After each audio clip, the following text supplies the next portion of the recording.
Now, the Husker Athletic Director Show with Bill Moos, presented by the Woodhouse Auto Family.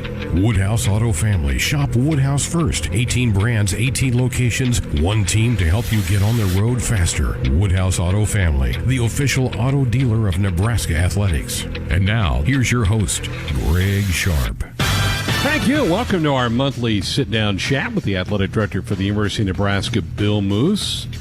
I don't think we anticipated these type of situations very often, as we are living in uncharted waters currently with athletic departments around the country. But, Bill, great to have you with us. Let's start with how you doing? You hanging in there with all this craziness? Oh, yeah, hanging in there well. And got to say, it looks like you are too. I had the good fortune of watching you and Matt call the spring game, and boy, you both look healthy as can be. I'm happy for you. You know, Bill, I don't think either one of us really knew what to expect. We didn't know what kind of reaction it would get. Credit to your people who put that whole thing together. Matt and I just sat down and did our little dog and pony show, but I know a lot of people put a lot of effort into that thing, and man, did Husker Nation rally around that and just, I think, absorb the whole day. Your thoughts about what that was like on Saturday? Well, I really have to applaud my people. Great job. Very innovative. Had a lot of fun with it. Really a shout out to Nick Burkhart and his staff of our digital media folks who brainstormed the idea and really started the wheels in motion. And then, of course, Husker Vision and all of our marketing and community relations folks just did a great job. How about our marching band and the spirit squads? Everybody just did a great job, and you've seen the numbers, Greg. 1.2 million folks tapped into it at one point or another. Million on Facebook. That is incredible, and I just think it came off great. And may I say this, and it's going to somewhat be the theme of what we're going to talk about tonight from my standpoint, is, hey, you can control what you can control. Things you can't control, then figure something out. We're not going to sit around in Husker athletics and pout and go, gee, I wish we could have played the spring game. Gee, wish we could have done this, that, and everything else. Hey, we were dealt, the cards were dealt just like everybody else. And we challenged our people to have some fun with these type of things. What can we do better than anybody else? And there's so many things that we do better than anybody else, and at least as good. And that's what we did with this spring game. And it's kind of the talk of the country right now, and I couldn't be more proud of our folks and the great innovative approach they had to this. Bill, how about the fans going and setting up their front yards and having a little tailgate in their garages? I mean, it was fantastic, wasn't it? Oh, and then they tweeting that out, and to have our players who were part of the action, you know, some of them can hardly walk anymore, and they're my age. I mean, for crying out loud, and they were talking trash to each other and having fun with it. It was just, it really, during these difficult times, was something that brightened the day, and something that we'll be talking about for a long time. Well, yeah, again, kudos to the people that you mentioned from your department. They did the yeoman's work to put this together. It was their brainchild. Nobody else has done this. Heck, ESPN and SportsCenter's running crawls about the result of the game that was a virtual game. It was great stuff. And I think we all needed that, Bill. I think we're all cooped up. We're all ready for something better. But I think it was just a wonderful thing. So tip of the cap to you and your people. I think that was fantastic. Bill, we've had the fortune of having President Carter come on with us once a week to kind of get us an update on what's going on with the university and all the people that are involved in that. How much are you in contact with the chancellor, the president, even probably the governor and the board of regents on a daily basis with all this? Well, our leadership has been outstanding, and I'm talking about President Carter and Chancellor Green. Really have stepped to the forefront and provided fabulous leadership on the conference side. Kevin Warren, our new commissioner, stepping into that role and doing a fabulous job with his staff. I think the communication has been excellent. But again, leadership really rises to the top when you have a crisis like we're in right now, and nobody's running and hiding underneath the bed. Our leaders are out in front and really working hard and being there for us and providing really the basis of what we need to do to get through this. And at the central part of this and at the core is we all need to be hanging together. We all need to be on the same page. We need to care about each other, and I think Nebraskans do that just instinctively. We have to make sure that we're following the guidelines, the national guidelines, Governor Ricketts' guidelines. Make sure that we are doing the things personally and as families and communities to stay healthy until we can get our arms around this thing and get back to some degree of normal life. And in that regard, I just think that they have done a fabulous job. I'm in contact with my staff daily, most all of us working from home, and so that we're getting messages out, getting messages to our coaches, our staff, our student athletes, and to our fans. And they need to and want to know what is happening, where we're going with a variety of some of the things that we're putting into place here, the virtual spring game being an example that we just talked about. And then daily, Monday through Friday, the athletic directors of the Big Ten are talking for anywhere from an hour to 2+ hours. And to be quite frank, it's been the best communication I've seen with my peers in whichever conference I've been involved with, because we've been forced to do it. Why else would we be talking to each other as a group every day? And we've been sharing ideas, and I think that part has really been healthy as well. So leadership is strong. It has really come to the forefront during these trying times, and we'll come out of it better in the end. Bill, two-part question here. You talked about that you are in contact with your coaches. What restrictions are they currently under from both the league and the NCAA? And I know the NCAA is starting to relax a few things about how much communication coaches can have now with their student athletes. Take us through that and just your conversations on a semi-regular basis, I would guess, with like the Scott Frost and Fred Hoibergs of the world. Yeah, again, the communication I think has been good. I'm going to have some more come out this week. The frustrating thing for us at Nebraska is in many cases, the safest place for our student athletes is in Lincoln. If we can get them back to campus and out of the high-risk areas, and I'm talking about the urban areas of Los Angeles, Houston, New Jersey, Florida, as opposed to some of our brethren that are on urban campuses where that might not be the safest place. So the frustrating thing is we would like to have them on campus. Some of them are here, but we cannot utilize the facilities. The campus is shut down right now. And so we're hoping, and by the edict of the conference, there can be no organized team activities through the first week of May. So everybody's following that.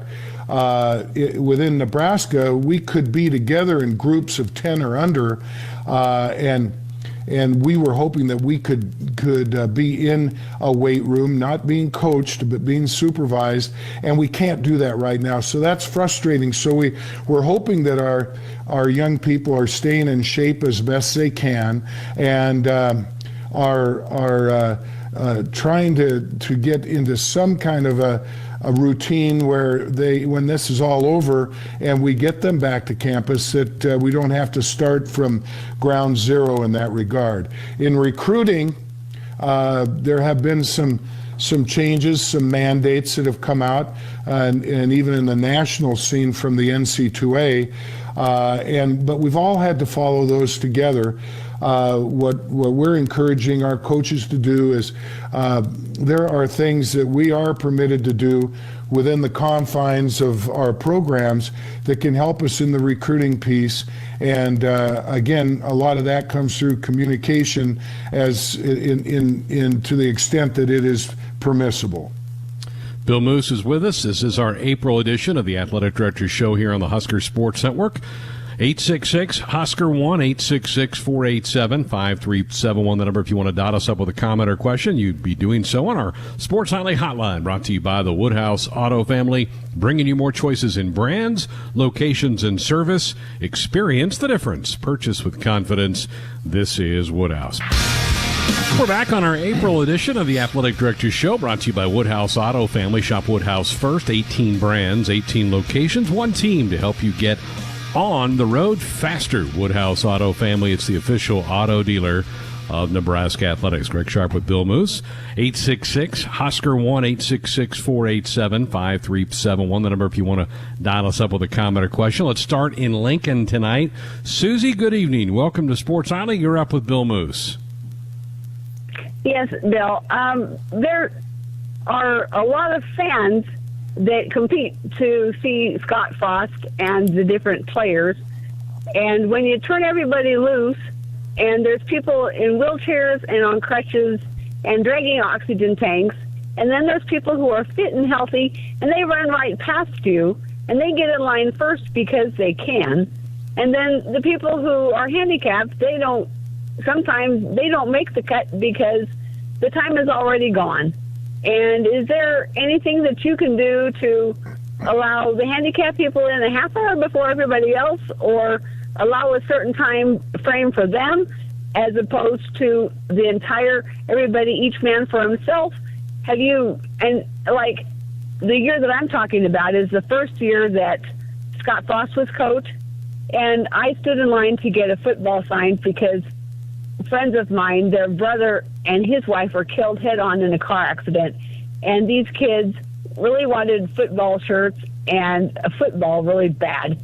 And so I stood in line, and I barely made the cut. But there's a lot of kids and people who didn't that were, and they were dragging too, because we walked the entire distance of the football field, and then across the end zone, and then halfway back down the other side to the weight room. And sometimes that's a lot of miles if you're not prepared for it or you're fit. Is there any way that the handicapped people could enter on that end zone and then walk halfway down the other side? Is there something else that you can do for these Susie, folks who... You're talking about Fan Day, correct? Yes. Okay. All right. Bill? Yeah. Susie, thanks for calling. I hope you're feeling great and healthy and safe. That's extremely important to me regarding all our fans. And let me say that your point is well made. Again, with this incredible passion that our fans have for the Huskers and these fan days that we're talking about here and referring to, the first person and people would be our coaches, especially Scott Frost, Fred Hoiberg, any of we may have just lost Bill's connection. Let's see if it pops back on here in a minute. We're not in the same location for this today, but hopefully he pops back on with us here in just a second. Again, Susie, appreciate the phone call from Lincoln. And I know Fan Day, it can get really congested. And last year, to get Coach Frost's autograph, I know they limited that to people who were members. This program is so that we can hear these things and address them. So, Susie, thanks for bringing this to my attention, and I will make sure that my staff is aware of it and that we address it.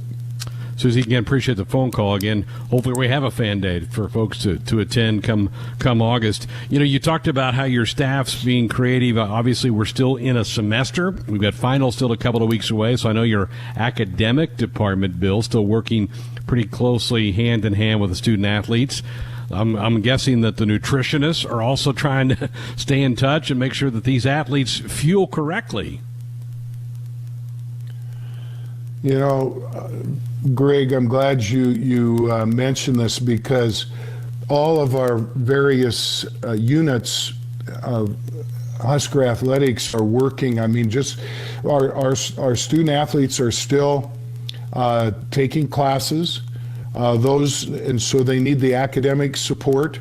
Dennis LeBlanc of my staff is continuing to do a fabulous job there with his staff.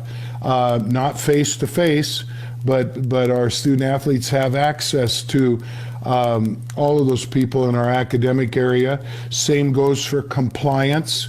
There are questions and concerns that continue even though we're not practicing and are not in the classroom. Nutrition, I can't imagine anybody doing a better job than Dave Ellis and our talented nutrition staff, making sure that we are continuing to fuel and hydrate our student athletes to the nth degree. No, they're not coming into training table. We are practicing keeping a distance between each of those student athletes and not being in groups. But we do have a curbside grab and go that's working tremendously. And right now, last I looked, we have about 175 student athletes that are taking advantage of that. So we are operating, we are running, we again are being creative in how we're doing our business and learning from it too. We're going to be better when all of this is over, because we've explored new ways to do great things. And again, I appreciate you asking that, because if you hadn't, I was going to bring it up. The staff is doing a tremendous job. Very good, and nothing short of that would I expect from that fine group. Let's go back to the phones. Let's run out to Grand Island next. And Doug, good evening, Doug. You're up with Bill Moos. Hey, Bill, appreciate your leadership, and especially during these tough times that we're facing. Just an idea, if we do start the season and fans are not allowed in, is it possible with your technology team to maybe put holograms up in the stadium to show like people are there, and pipe in some crowd noise to give it effect that, we've got people there? And I just, hate to see an empty stadium and whatnot, and thought this would maybe give Nebraska a leg up on all the other colleges out there trying to, if it gets to that point where we can't have fans in the stadium. And just wanted to, again, thank you for your leadership, and we'll get through this. Thanks. Thank you, Doug, and thank you for calling in this evening. If we do go down that road, and certainly we hopefully are not going to have to do that, we will be prepared. And again, using the simulated spring game as example, we will be creative, and we will do things that will draw positive attention to the University of Nebraska. I personally, my opinion is we need to have our students back and attending classes before we can really think about our student athletes competing. But as we go down this road and we're looking at what the possibilities are going to be, I'm still optimistic that we're going to be able to get our students back, that we will have a chance to get our fall sport student athletes back in shape and ready to compete. Yes, there's a chance it could be a delayed season. It could be an abbreviated season. I still strongly think that we will have things back to normal. But we do need to be prepared in the event that doesn't occur. So your ideas and thoughts are valuable. Again, I will pass those on. We already have keen minds in our external area that are thinking along those lines, and also in our game management of how to handle this if indeed that is the path we're going to be taking. So thank you, Doug. I appreciate your thoughts. Bill, how much conversations have you had with some of your boosters and your donors over the last month? Have you been able to, I know you can't go visit people right now, have you been able to reach out in some fashion or form? Yes. We, a couple of weeks ago, I believe it was, would have been Friday, the first Friday of April, we had the opportunity, and again, my development people did this along with our communications folks, a chance for me to have a Zoom meeting, 1 hour meeting with our top 100 donors. I thought it went exceptionally well. They had a chance to send in questions prior to going into the meeting. They were excellent questions in a wide array of topics. And then as we wrapped it up, we had additional questions coming in, many of them having to do with what I had already said in the first 45 minutes of the Zoom meeting. And we plan to have more of those. I think they are extremely valuable in regards to, again, keeping people up to speed in what is happening, how we're addressing some of these things, and really kind of our thoughts on the prospects of where we'll be in the next 1, 2, 3, 4 months. Very good. Appreciate that. Nothing goes better with Husker Sports and Fairbury. Fairbury premium quality hot dogs. Deliver the home game experience to your family and friends. Fairbury, it's the official hot dog of Husker Nation. 866-HUSKER-1, 866-487-5371. More with Bill coming up. Bill Moos with us until the top of the hour. 866-HUSKER-1, the number if you want to join us. We talked earlier in the show, Bill, about communications with campus leaders and the governor, and the governor has been pretty adamant about Takeout Tuesday. This will be your favorite part of the show, I think, as much as you and I like to talk about food. But he's really telling people to get out and support restaurants, and we want to really push people to support the food chains that support the Huskers. A couple of weeks ago it was Hy-Vee, last week it was Runza, and tomorrow our emphasis is for Raising Cane's. But this is a tough time for that industry. They're seeing their traffic way down, what people confined to their homes, and I think this is a marvelous thing that the governor has pushed, and I know Husker Athletics wants to do the same thing. Well, again, here we are, Nebraskans caring about each other. Businesses are being hit extremely hard. There are a lot of people that are out of work.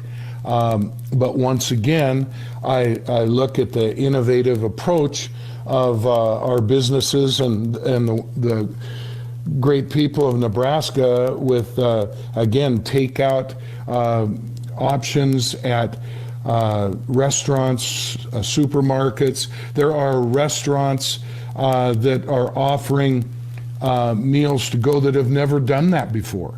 And I encourage all of our folks to take advantage of this and support these businesses during these tough times. We'll be talking about this for years and years to come, and how we came through and discovered ways to do things and and be winners and be back on top. Nobody does it better than Nebraskans. So again, a shout out to Governor Ricketts and Takeout Tuesdays. By the way, that's tomorrow. And I'm all for it. I'm doing takeout Thursdays and Saturdays. 3 times a week. Yeah, tomorrow we're highlighting Raising Cane's, one of our great partners here at Husker Sports. Well, over the last couple of weeks, your staff's had some fun announcing a couple of inductees at a time, the members of your 6th Hall of Fame class. And it's a heady group, and I know you had some fun. You had a chance to make a couple of those phone calls. Well, I did, and again, it just blows me away that we've only had 6 classes, because we have enough deserving and certainly eligible former student athletes and, of course, coaches that we could literally, Greg, put 25 in a year and still have a bottleneck. So when you are selected, and these folks, pretty amazing. I did get to talk to Eric Crouch, one of my favorite Huskers. What a wonderful gentleman, a great family man, a fabulous football player, who also, as you are aware, is going into the College Football Hall of Fame this year. So I got to congratulate him on both and let him know about our Hall of Fame selection and his induction. And then Sam Francis, if you ever take a minute, and you probably have, and look at what that gentleman did in his day. I mean, as a 2-sport star in both football, runner-up for the Heisman, and also an Olympian track and field athlete.